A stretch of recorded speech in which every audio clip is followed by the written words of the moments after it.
Okay, here is an amazing run from Branford Marsalis, and this has a great blend of inside and outside sounding tonalities. He starts out on a more inside note, and then he brings it more out in the middle of it, and then he brings it back in towards the end.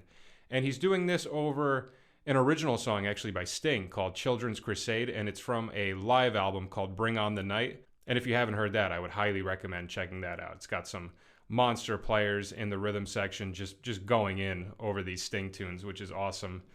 So this song, this Children's Crusade song, this little solo part that he's playing over, it's in 6/4, and it's just like a E Dorian groove in the bass. So we start out with our middle finger on A on the second string, and then we pick our pinky on B on the 12th fret, and then we pull off to G with our pointer finger. So some of the fingerings for this one are a little bit awkward. It's an example of kind of one of those sax lines that doesn't line up the greatest on guitar, but it has such a cool sound that I wanted to see if I could figure out how to translate it. All right, so from there, then we do pinky on B again, pull off to G, and then middle finger on A, and then pinky on B. So we're going. So it has kind of a weird blend of hammer-ons and pull-offs, but I notated the hammer-ons and pull-offs in the tab part of it. So right off the bat, it's just E minor pentatonic, right? We have the 4 intervallically. It starts on the 4, then it does the 5, and then the flatted 3, and then goes around those notes, and then it goes around them one more time.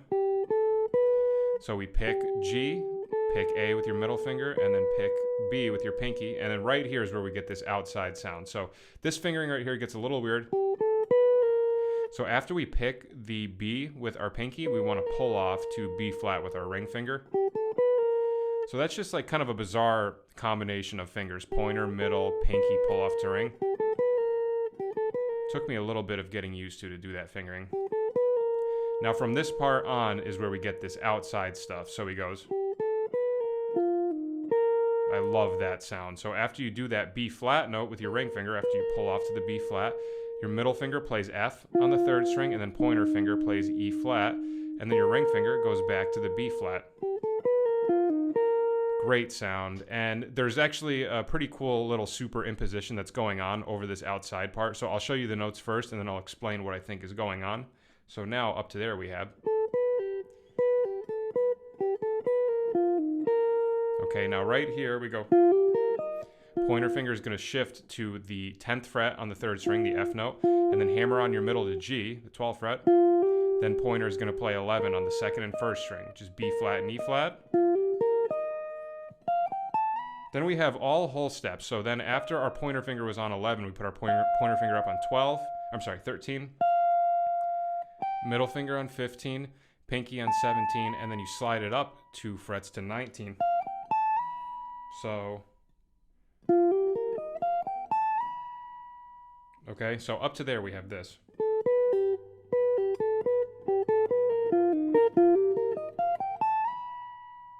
Now, in terms of the theory of what's going on there, the beginning part, like we said, it's all E minor pentatonic. Now, right when we hit this B flat note, if we look at all of the notes from here, with the exception of the last 2 notes, everything in this run lines up in an E flat major pentatonic scale. So E flat major pentatonic, E flat F, G, B flat C, E flat. So, all the way up to there. So if we think about what he's superimposing right there, we're in the key of E minor, and he starts out with a little bit of E minor pentatonic, and then he goes down a half step from the key that we're in, he does E flat major pentatonic, which gives us an interesting choice of notes over the E minor chord, because if we look at what E flat major pentatonic is intervallically against E minor, E flat would be the major 7 of E, right?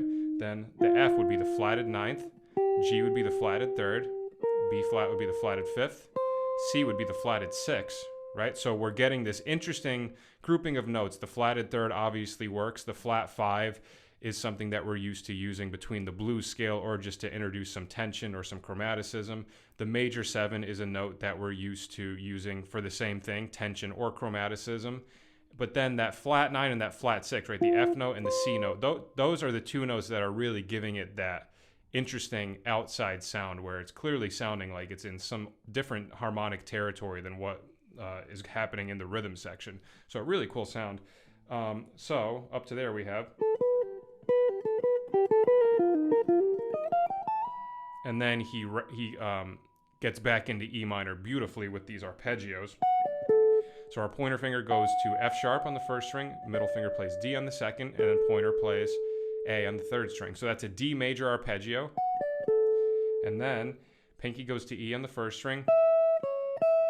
And then we pick pointer finger on C sharp, and then pinky back on E, and then we pull off to D with our pointer finger. And then we go down another D major arpeggio. Pointer on A, middle on F sharp, ring finger on D, and then I end with my pinky. I jump up to the 12th fret on the second string, the B note. So that part is cool because after what he does there, he does that D major arpeggio. So playing an arpeggio, a major arpeggio starting on the flat 7 of whatever minor key you're in gives you some nice sound. So if we're in the key of E minor, starting the flatted 7th, which is D major, that gives us the flatted 7th, the 9th, and the 11th, so it gives us some colors. And then right here, after he does that, he does this E, C sharp E, which is the root, the 6 in the root, so Dorian, and then back to that D major arpeggio again. And then he ends on the B, which would be the 5.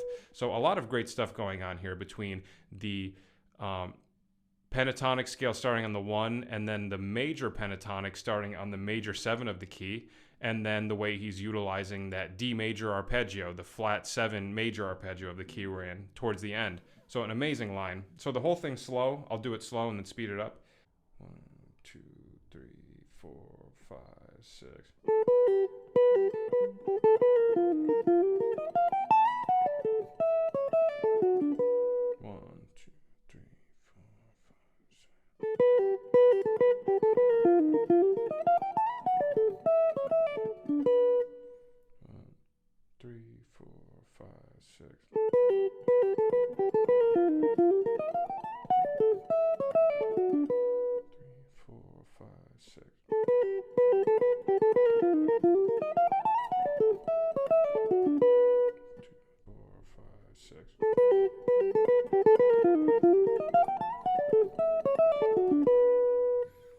Okay, so just so much cool stuff going on there, and Branford Marsalis is just a monster of a musician. And like I said, if you haven't checked out that Bring on the Night album, definitely give that a listen. There's some incredible musicianship and some great songs by Sting, who is an amazing songwriter and musician. So that's our episode for this week. I hope you enjoyed it, and I hope you learned something. And if you would like to donate and support the channel, you can do so at patreon.com/MikeAudetteMusic or paypal.me/MikeAudetteMusic. That's our episode for this week. Thank you for watching. I will see you at the next episode. Take care.